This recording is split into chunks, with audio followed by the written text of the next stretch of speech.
singkat, hajatan tetap tercapai, terus untuk situasi tetap kondusif. Sekali lagi, karena situasi, untuk kegiatan mohon dipersingkat. Terima kasih. Wassalamualaikum warahmatullahi wabarakatuh.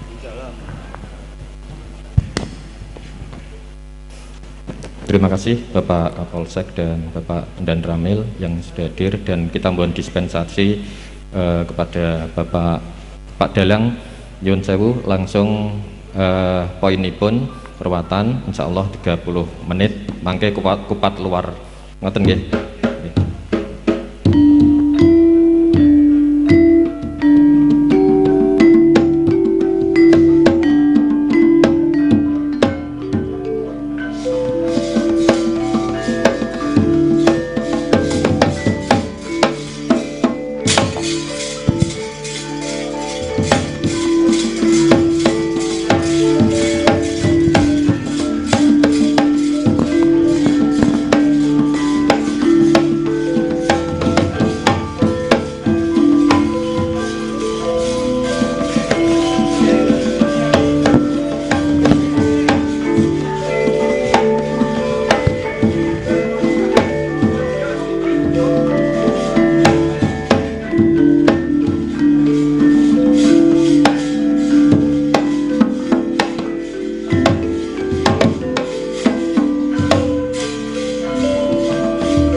Surabaya pitono rahayu sagung bawana rahayu sagung ingkang miarsa hanara buka wiwaraning kandha ingkang sinaretan hangesti luhuring kagunan hangesti kuncaraning bebrayan kinarya hanggelar ringgit Purawa ingkang kabiji saking Serat Mahabharata kaharipta dening para pujangga katedhaing para wali sanga ingkang kahababar ing sahari mangki ringgit Purawa dayane padhang awit kebak ing piwulang sinung pralambang palupine ngagesang tuladhane kuwi watak asura sanahadyanto pinayungan ing Bathara Kala kinayoman ing Bathari Pramoni lamun toh hambek candala datan den icali sayekti lebur dene rodhaning Darmastuti ingkang ginupiting mangki ingkang wonten ing Pandhapi Agung ing Bojonegoro Kyai Dalang ingkang sampun kepareng lenggah madyaning kono anampi dhateng rawira para ingkang sami rinuwat kanthi cara agami Islam rinuwat kanthi cara pedhalangan mangkono pangudyas maraning diri ingkang resik dening kawiyos ing ladi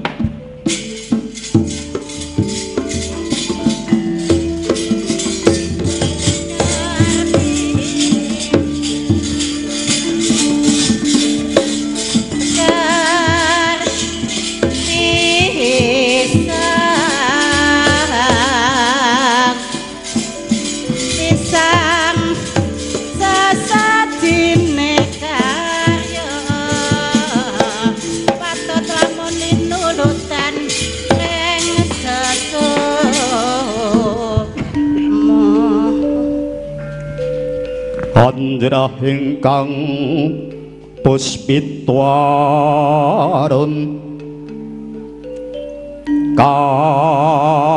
katiuping samirana mri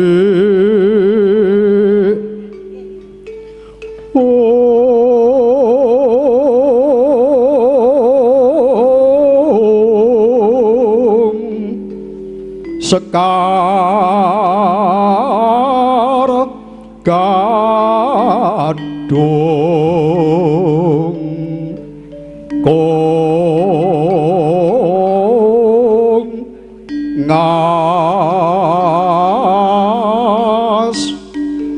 gandanyo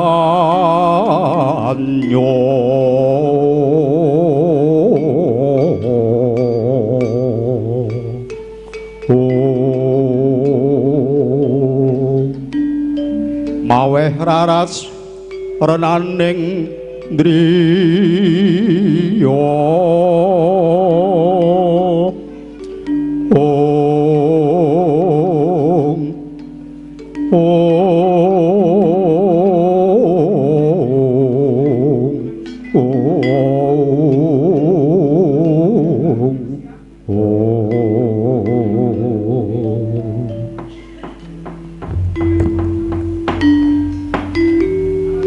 Amit sewu pasang kaliman tabi mugi tinebihna ing tolak sarik dumawah ing tawang tuwang kidalang paduka kula rawuhaken wonten ing pandhapi bojo negara ngriki kula aturi angurwat hamurwakala para kadang-kadang mitra santana ingkang sami nyangga sukerta kanthi cara pedalangan kanthi cara wayangan malah kapara kala wau sampun rinuwat dening para kiai para ustad ingkang sampun maos mantra-mantra Al-Qur'an pramila ingkang menika dalang kula suwun kanthi sanget panjenengan inggih bebasan klungsu-klungsu nderek udu hangurwat dhateng para-para ingkang sami nyangga sukerta menika. Inggih jer kula menika sampun dados jejibahan ingkang kamula sanggul gandeng kula menika minangkani dhateng atur panyuwunipun Bapak Sudarmono Kapuri angurmat kanthi cara wayangan menika inggih badhe kula tindakaken sak saged kula sak gaduhing pikiran sak kuating tenaga pramila ingkang menika badhe kula waosaken mantra pangruwatan syarat sarananipun kula nyuwun gending eling-eling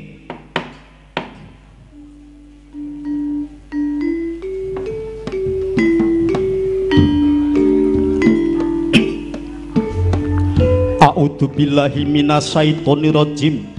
Bismillahirrahmanirrahim Wong prayoganira sagung akasa lan pratiwi apa putra sang Hyang agilang-gilang binuwanganing tengah ing samudra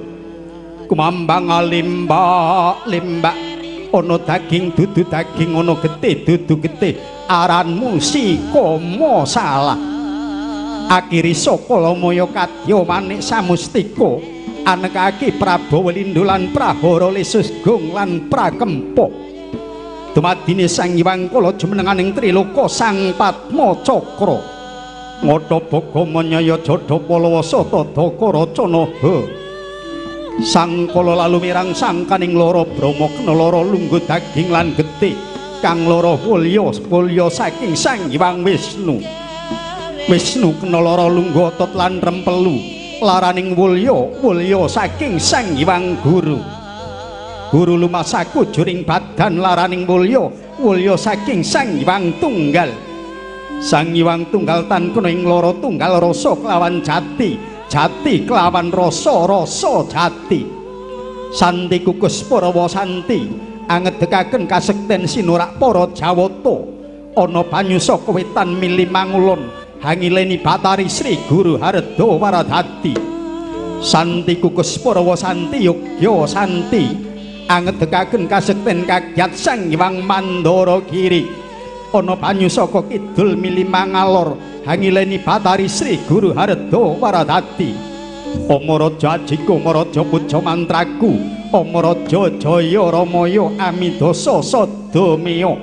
Amidara Radamaya lawatni Sang Kutara Sang Kutari Sang Durbala Sang Durbali Sang Kutala Sang Kutali Sastra Bedati Puja Panggung Karung Keli andinggeni ralinggih raja saka mitir gendiring atut bareng umiyung kenyaring prasaja sira kagiatan nyolinggih ngampil gading tugelen kawinen sanggar pangruwatan hangruwat ujar ala hangruwat sora sepata hangruwat sara nandang loro lara wigen getah tlutuh ilang ana katutuh barat lesus katutuh angin gedhe lebur ajine ilang musna ilang saka mulane rasa agung dumadi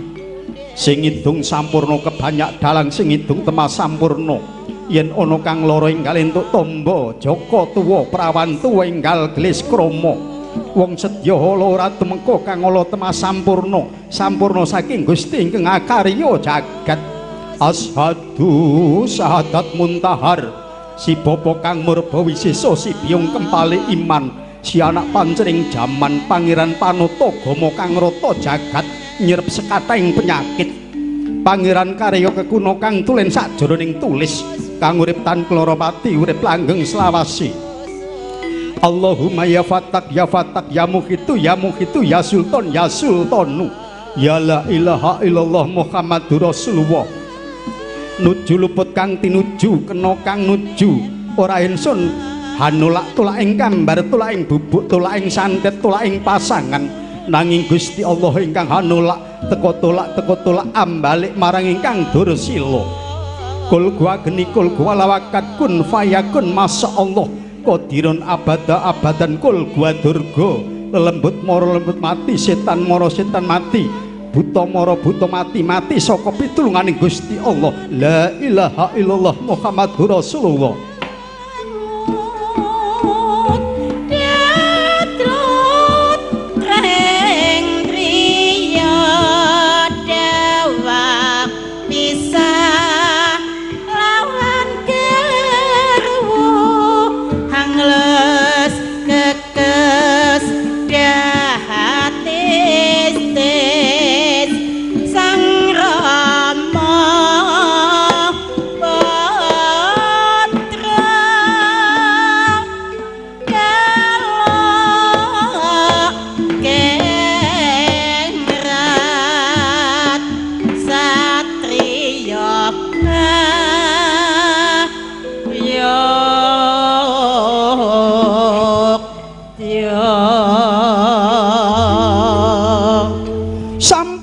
paripurna ngenira dalang sejati dalang kandha bawana ngenira maos mantra pangruwatan Parawa madya wasana saklimat datana ingkang karempit sajaga datana ingkang acicir sinten to ingkang ngebyak lirang nenggih maling kudila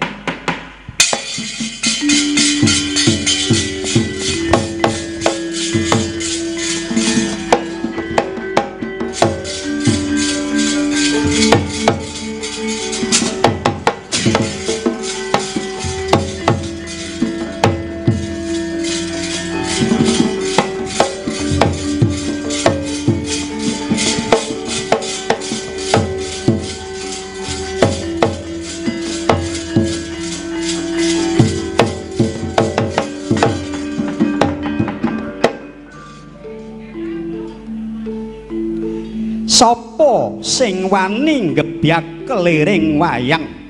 kula dalang kula niki maling kudila wau dalu niku nyolong kebo konangan dioyak-oyak kali lari nom-noman niku dicolok ober mripat kula ngantek ndrodos luwe niki lah kula suwan ngriki badhe nyuwun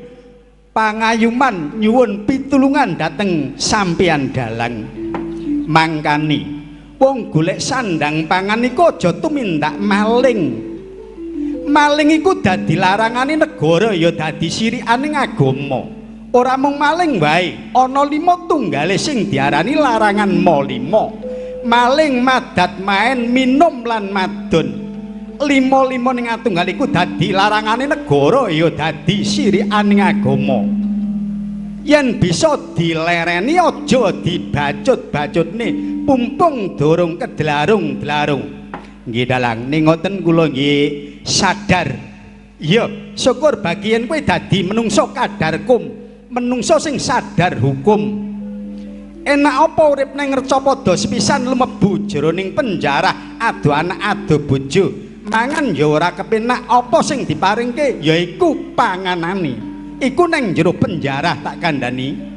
nggih dalang ning ngoten kula nggih nderek rombongan sampean mawon kersane Islam wis ndang kene awor ning panggon aku mengko tak ayomi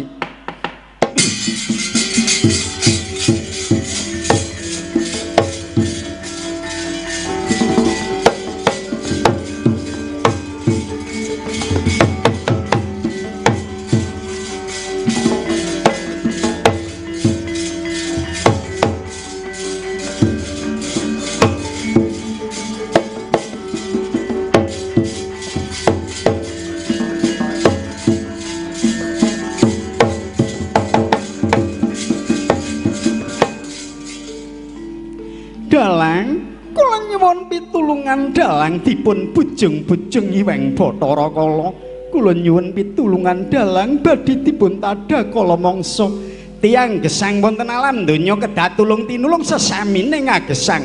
Bok menawi lintu dinten sanes wekdal kepengko ing bebaya wonten mergi kersane dipun tulungi dhateng tiyang. Monggo kula aturi winur dhateng panggenan kula mangke kula ingkang hangayomi. Matur nuwun dalang, matur nuwun dalang.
Saranane wong aluhung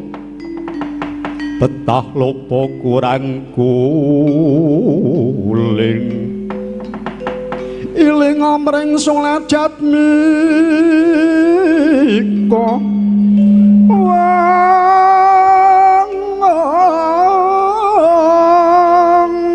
yen wacana kudu manis mring manungsa sami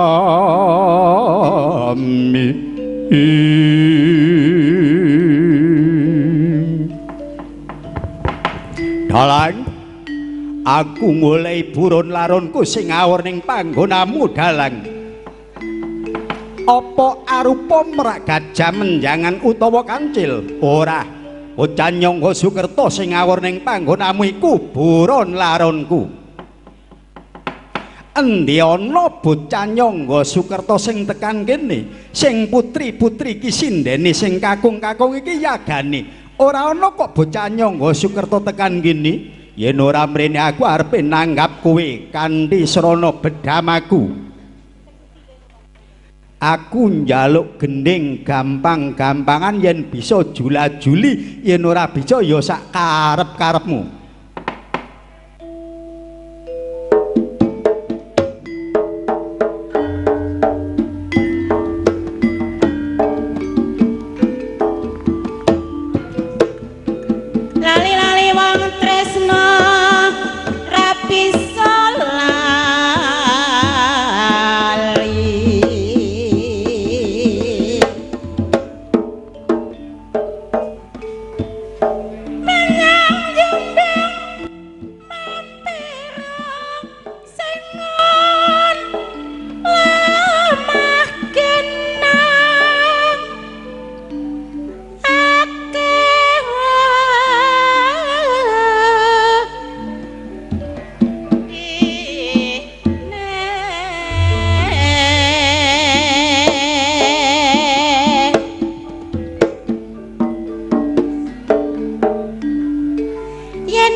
Dayung Sang Hyang Bathara Kala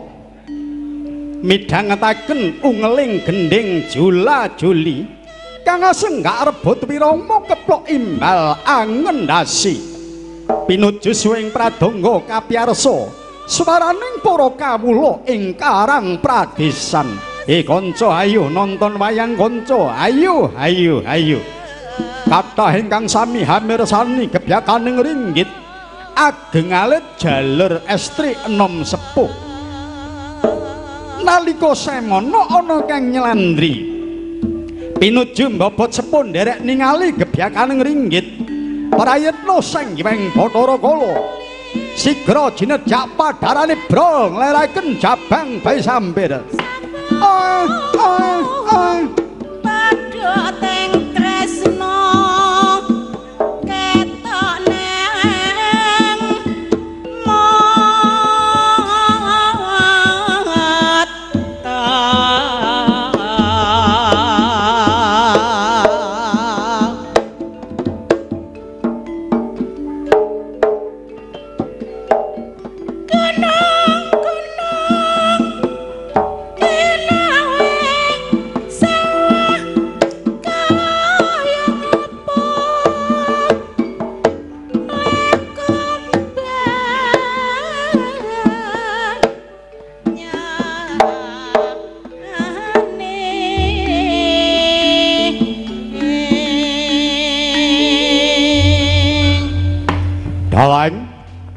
aku nemu jabang bayi sampir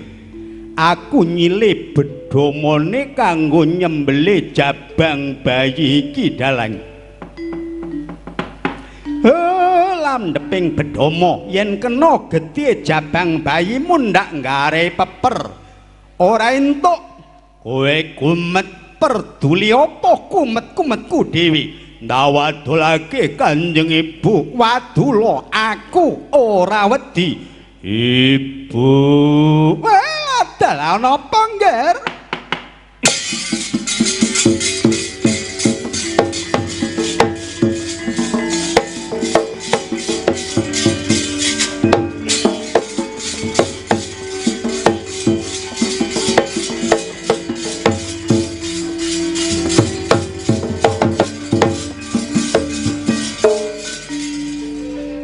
anakku nggih Bathara Kala nguwuh-nguwuh marang ibu ana apa nggih ana apa Ibu bedhamaku dibujuk dalang ibu dalang macemu kempong perot kaya telethong kudanan ngono wae kok wani mbujuk bedhamane anakku dalang sing mbujuk bedhamane anakmu sapa bedhama digawe nanggap aku ya dadi opahku ngono apa bener kaya ngono nggih iya bener ibu tobat yen ngono bener dalang luput aku dalang sepiro gedene keluputan aku njaluk pangapura jalaran aku ora ngerti marang dodok seleng perkara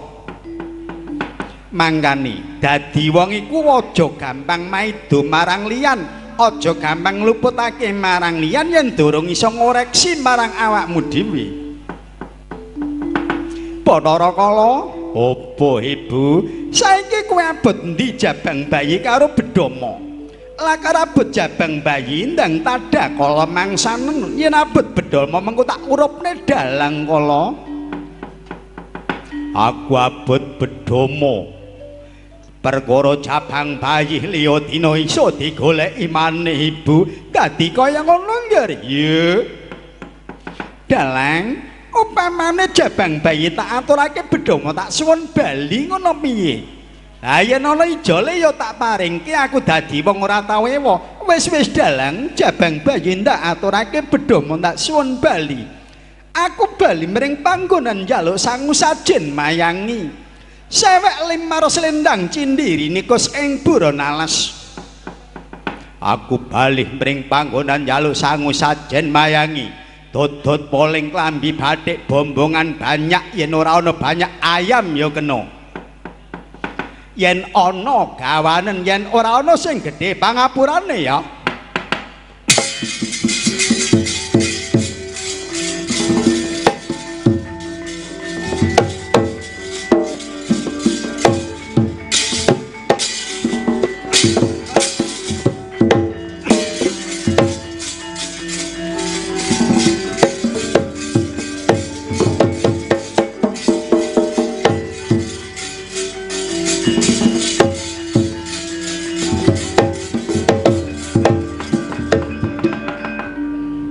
dalang ora gap maca pangruwatan apa nundung aku dalang maca pangruwatan apa nundung aku dalang Sing tak tundung dudu Gajamina lan ratune manuk, nanging sengkalane bocah sing tak ruwat Bathara Kala sak ibune. Yen ngono aku bali njaluk sangu sajen mayangi gedhang sak wohe tebireng. Aku bali mring panggonan njaluk sangu sajen mayangi sumping parih kembang manggar lan kembang mayang. Yen ana gawanen yen ora ana sing gedhe pangapurane ya.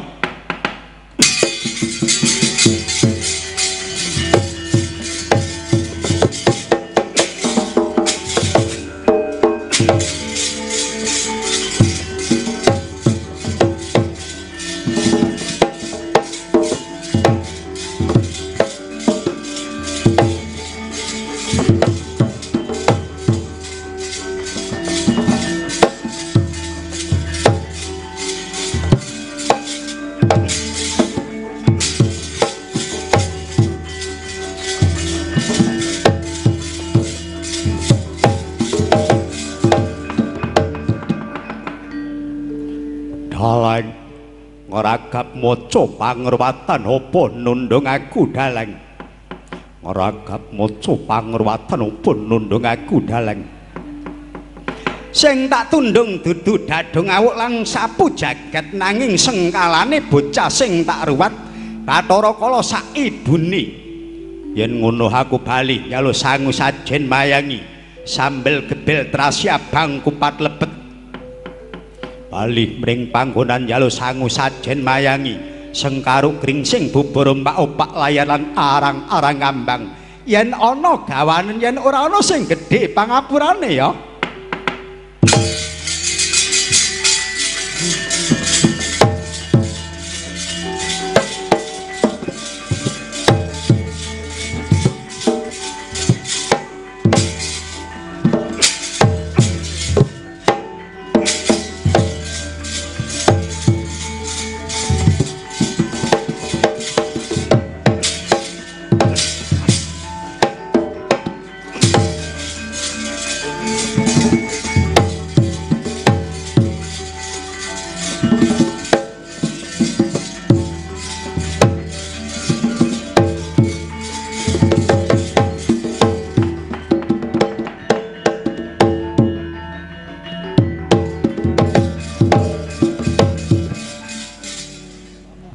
Ngragap maos pangruwatan apa nundung kula daleng. Ngragap maos pangruwatan apa nundung kula daleng. Ingkang kula tundung sanes Dewi Sri lan Raden Sadana, ananging sengkalane laring kang kula ruwat Bathara Kala sak ibune. Menawi mekaten pareng nyuwun pamit nyuwun sangu sajen mayang. Pareng kula nyuwun pamit nyuwun sangu sajen mayangi daleng. Dewi Sri tetep ing tanah Jawi ndewani pari Raden Sadana tetep ing tanah Sabrang dalem setahun saged kempal dados satunggal.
Gandeng sampun paripurna adicara pangurmatan kanthi wayangan ingkang kawogan kaharuwat badhe kula ajak ijab-ijaban batek kupat muwar. Nalika samono Gusti ingkang Maha Suci hanurunaken sekaring wangi-wangi dumawah ing Siti hamba Barsuka Basuki Rahayu Sagung Dumadi.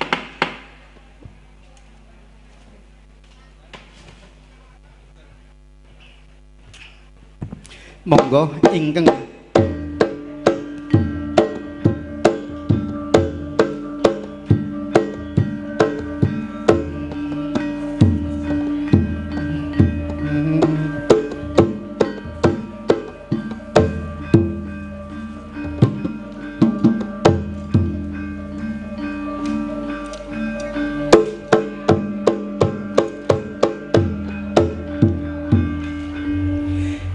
ingkang kawegan hambatek Bupat Muar minangka sesulihipun para ingkang sami kaharuwat monggo baris dipun tata kanthi panitia. Kula namung nyumanggaken sumangga. Inggih menika Pak Darmono ingkang langkung rumiyin.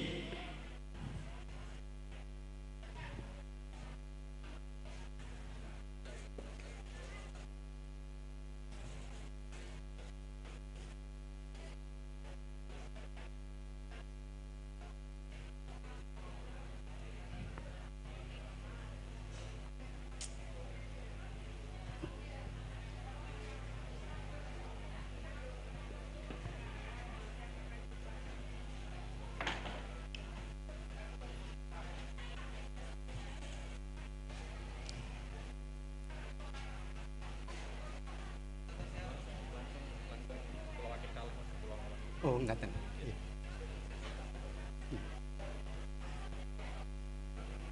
Dipun asta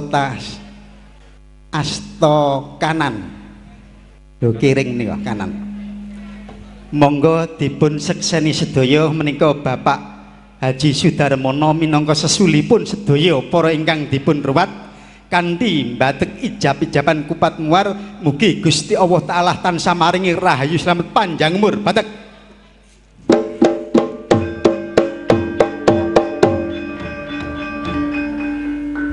sampun langsung mawon kalih dalem langsung kalih mawon. Oh nggih. Monggo dipun asta tangan-tangan. Sepindah malih kersane saya mandi menika Pak Haji Sudarmono kanthi jabi-jaban batek Kupat Muar sedaya ingkang dipun ruwat mugi-mugi Gusti Allah taala tansah maring rahayu slamet panjang umur sak lami-lami. Batek